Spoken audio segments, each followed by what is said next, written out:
Hutan itu selalu terlihat sama dari luar, tenang, hijau, diam. Tapi orang kampung tahu, yang diam bukan berarti kosong. Namaku Rian. Sudah hampir 5 tahun aku tidak pulang ke kampung di pinggiran hutan Kalimantan Selatan itu.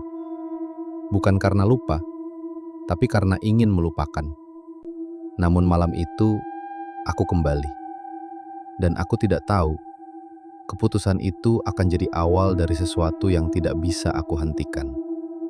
Saat aku sampai di kampung, suasana terasa aneh. Sepi, terlalu sepi. Padahal biasanya sore hari masih ada suara anak-anak, ayam, atau orang mengobrol. Tapi ini tidak ada apa-apa. Seolah kampung itu menahan napas. Di depan rumah, aku sempat berpapasan dengan seorang ibu tua. Dia menatapku lama, tatapannya kosong, tapi seperti mengenaliku. Akhirnya balik juga, katanya pelan. Aku tersenyum kecil. Iya bu, cuma mau lihat keadaan. Tapi dia tidak membalas senyumku. Dia justru berkata pelan. Kalau dengar suara, jangan dijawab. Aku terdiam. Maksudnya bu? Tapi dia sudah pergi, tanpa menjelaskan apa-apa. Malamnya, aku bertemu Utuh, sahabat lamaku. Dulu dia paling ceria di antara kami.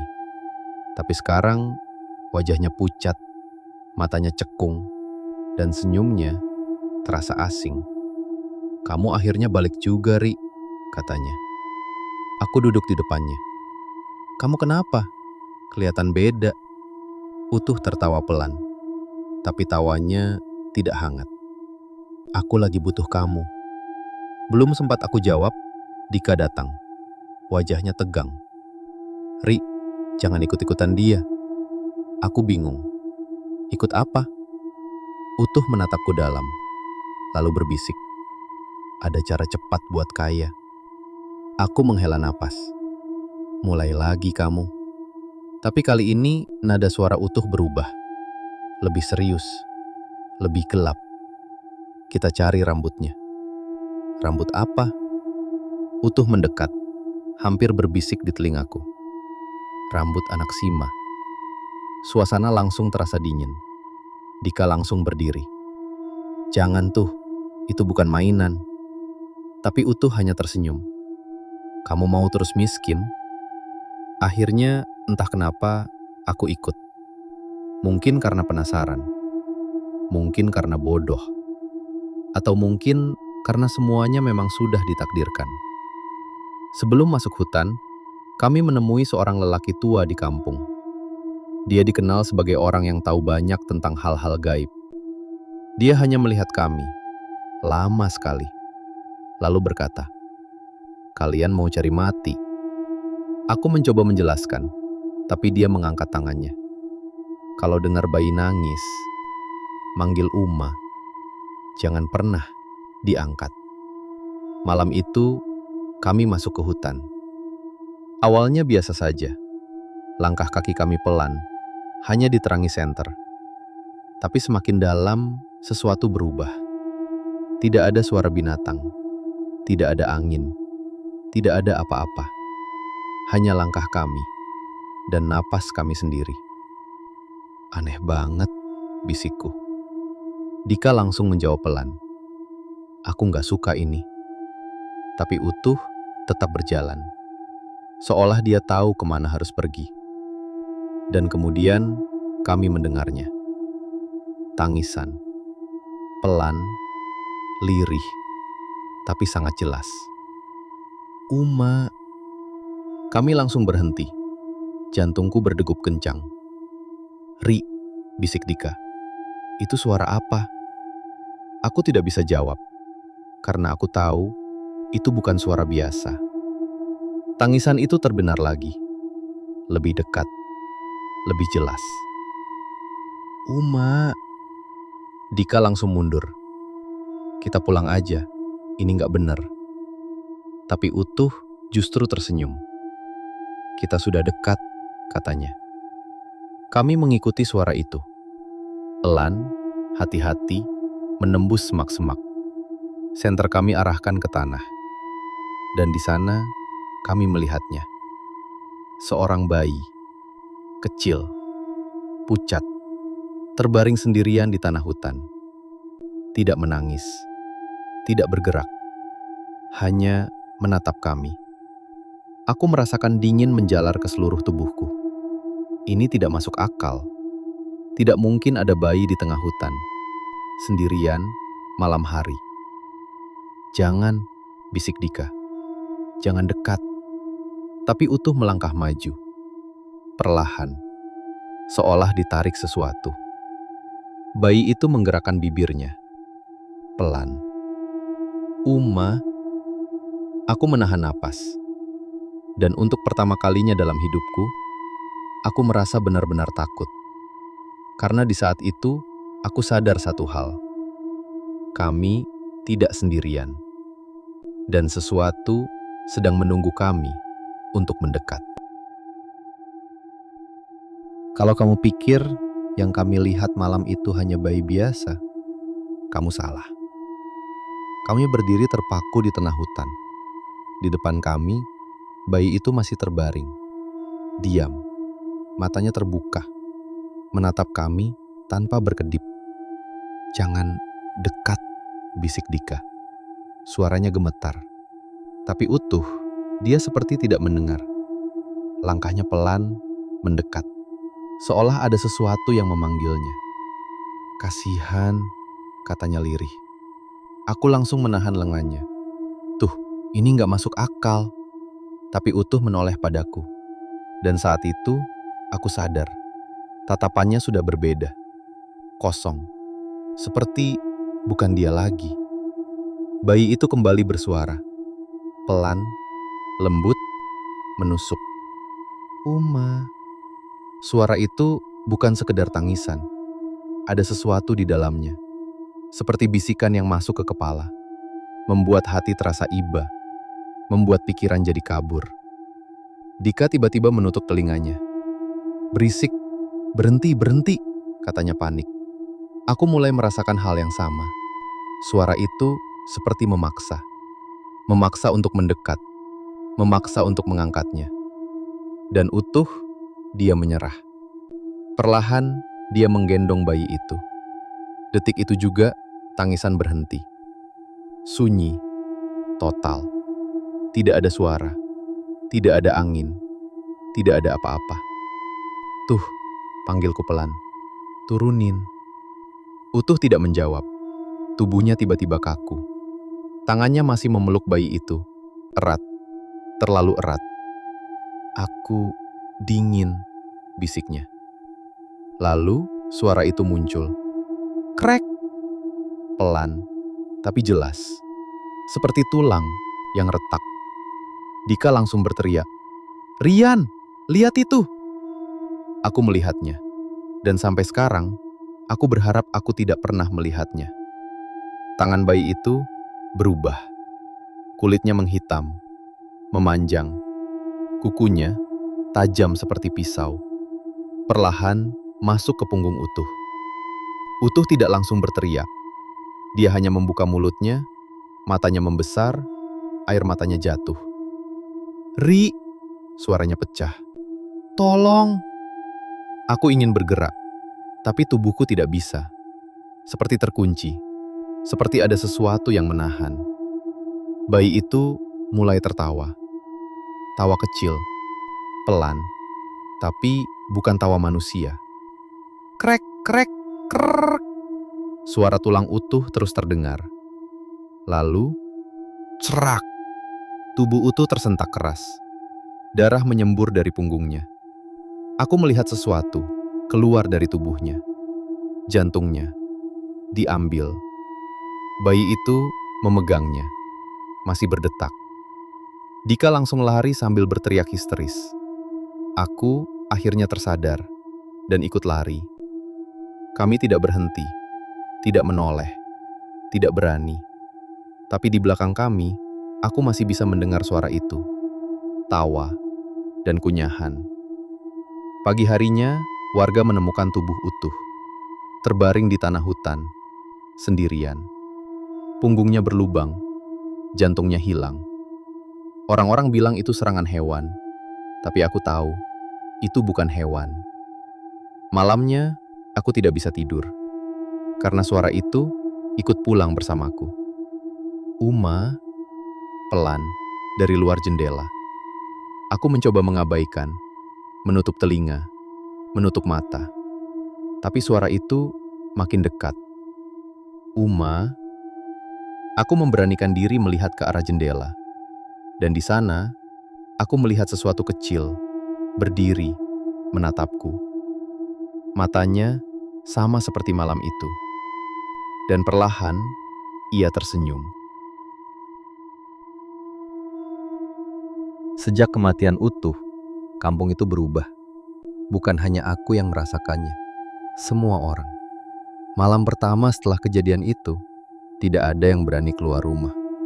Lampu dimatikan lebih cepat, pintu dikunci rapat, dan suara obrolan hilang. Tapi ada satu suara yang justru mulai sering terdengar. Tangisan bayi. Uma, awalnya hanya satu orang yang mendengar. Seorang ibu di ujung kampung. Dia bilang ada bayi menangis di bawah kolong rumahnya. Suaminya tidak percaya. Dia turun memeriksa. Dan saat dia kembali naik, wajahnya pucat. Dia hanya bilang satu kalimat. Jangan pernah buka pintu kalau dengar itu. Malam berikutnya, tetangga sebelah rumahku mengalami hal yang sama. Kali ini, lebih jelas. Suara tangisan itu tidak lagi dari luar, tapi dari dalam rumah. Aku sendiri mulai tidak bisa tidur. Setiap kali aku memejamkan mata, aku teringat wajah Utuh. Dan bayi itu yang tersenyum sambil memegang jantungnya. Jam menunjukkan pukul 2 malam. Dan saat itulah aku mendengarnya. Uma, tepat dari bawah tempat tidurku.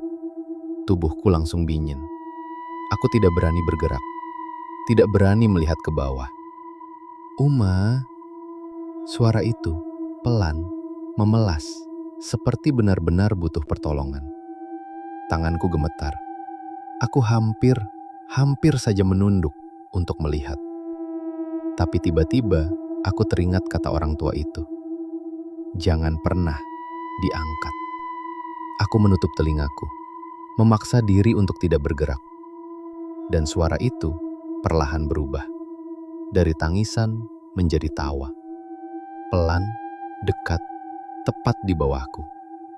Aku tidak tahu berapa lama aku bertahan. Tapi saat pagi datang, suara itu hilang. Aku pikir aku selamat. Tapi ternyata bukan aku targetnya malam itu. Pagi itu, kampung gempar. Seorang warga ditemukan meninggal di dalam rumahnya. Seorang ibu. Tubuhnya terbaring di kamar. Posisinya seperti sedang memeluk sesuatu. Tapi tidak ada apa-apa di tangannya. Dan yang paling mengerikan, punggungnya berlubang. Jantungnya hilang.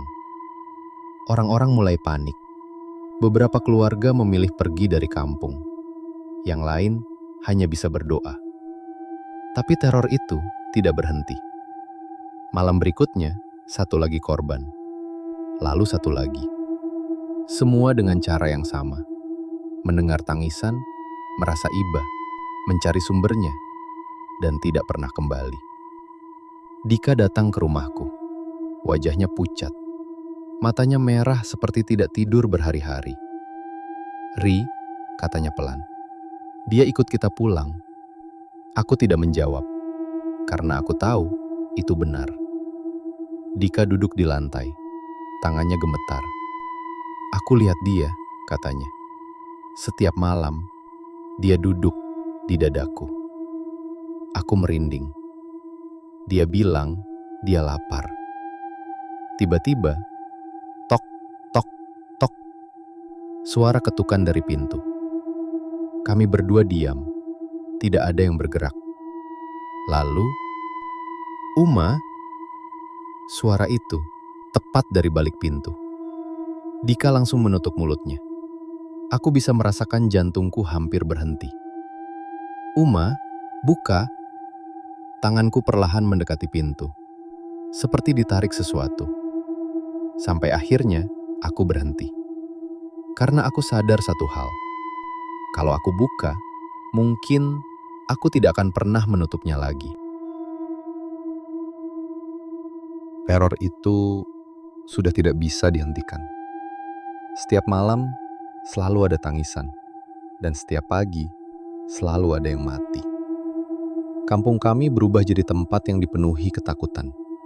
Orang-orang tidak lagi saling menyapa. Mereka hanya saling curiga. Sampai akhirnya, seseorang mengusulkan satu hal. Panggil dukun, tidak ada lagi pilihan. Kalau ini bukan dunia manusia, maka harus diselesaikan dengan cara yang bukan manusia juga. Malam itu, semua warga berkumpul di tengah kampung. Lampu dipadamkan. Hanya ada api kecil dan suara doa yang dibacakan pelan. Dukun itu datang. Tua, kurus, tapi matanya tajam. Dia melihat ke sekeliling, lalu berkata, "Yang datang bukan satu." Dan dia mencari ibunya. Suasana langsung hening. Semua orang saling pandang. Lalu, seorang wanita maju perlahan.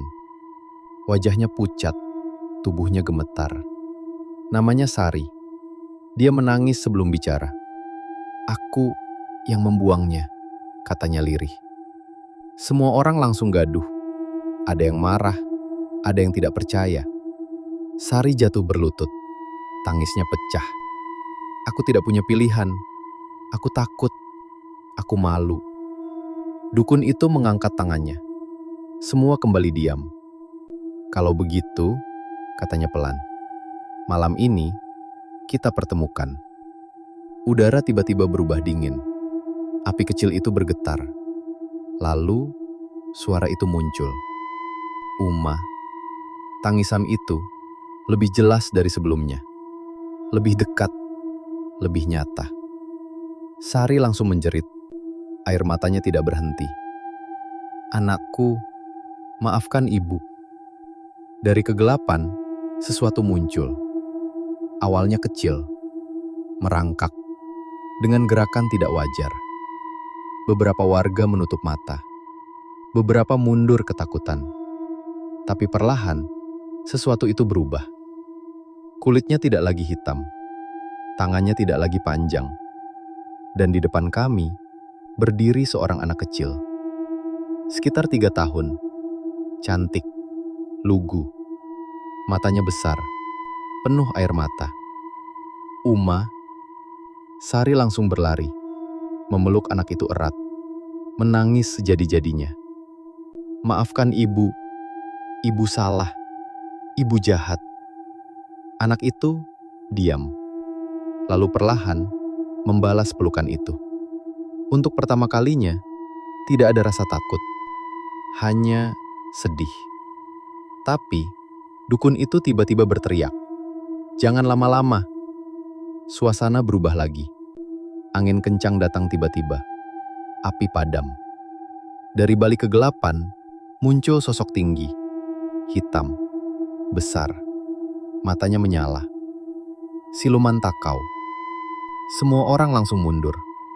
Beberapa bahkan jatuh ketakutan. Makhluk itu mendekat, perlahan. Anak kecil itu menoleh, lalu tersenyum. "Bapak." Sari langsung panik. Jangan ambil dia." Tapi sudah terlambat. Takau mengangkat anak itu ke dalam pelukannya, dengan lembut, seperti ayah yang menjemput anaknya. Sari menangis histeris, mencoba mengejar, tapi tubuhnya ditahan warga. "Ini semua salahmu," teriak seseorang. "Kalau dari awal tidak dibuang, ini tidak akan terjadi." Sari hanya bisa menangis, tidak melawan, tidak membela diri.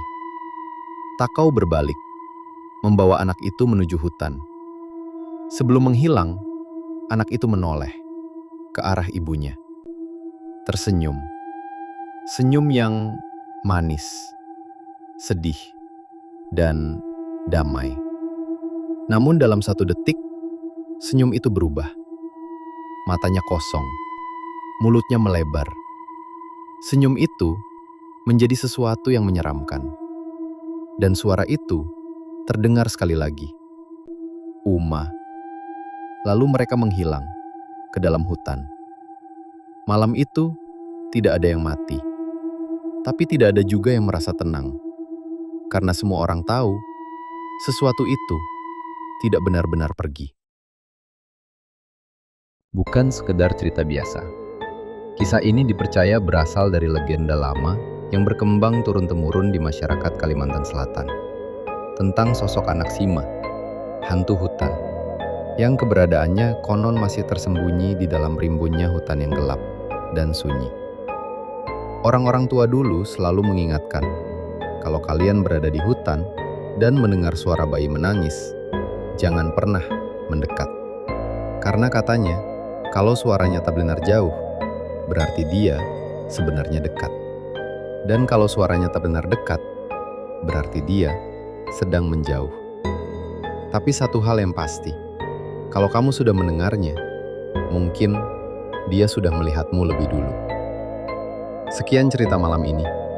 Terima kasih sudah mendengarkan, dan jangan lupa untuk terus mengikuti channel ini, karena masih banyak cerita lain yang belum terungkap dari kegelapan. Selamat malam, dan hati-hati jika suatu saat kamu mendengar suara ini.